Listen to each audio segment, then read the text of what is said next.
Assalamualaikum warahmatullahi wabarakatuh. Perkenalkan, saya Sylvia Rahmadani.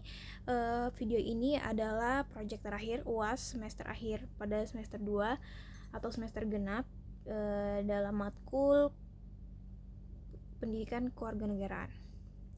Yang dimana saya mendapat tema yaitu Pancasila bukan sekedar sebagai ornamen ideologis atau hafalan moral, melainkan sebagai instrumen geopolitik dan geostrategis yang aktif. Nah, di sini saya sudah merangkum dari latar belakang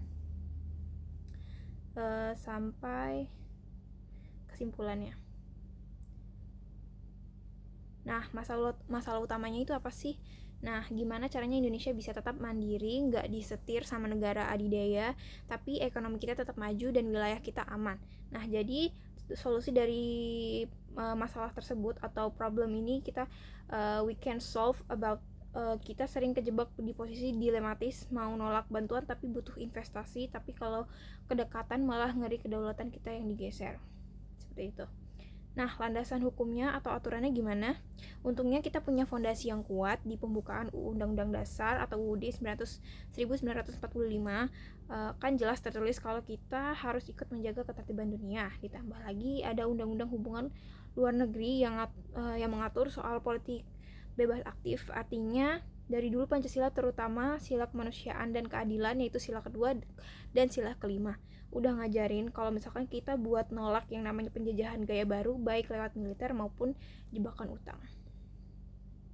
Lalu realitis versus kritik tajam, yaitu pembahasan dan analisisnya itu sebagai contohnya kayak praktiknya tuh gimana. Indonesia kerennya tuh selalu nolak kalau ada negara asing yang mau bikin pangkalan militer di sini.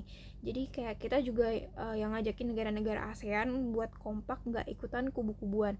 Tapi mari kita jujur dan kritis lah ya. Kalau misalkan masalah ini tuh sering kali ada jurang antara teori dan kenyataan. Di panggung diplomasi kita ngomongnya gagah, tapi di realitasnya ekonomi kita masih sering bergantung sama investasi asing gitu. Kalau kita terlalu bergantung secara ekonomi, posisi tawar kita otomatis jadi lemah dan Pancasila nggak bakal sakti di luar negeri kalau pertahanan dan ekonomi di dalam negeri kita sendiri masih rapuh.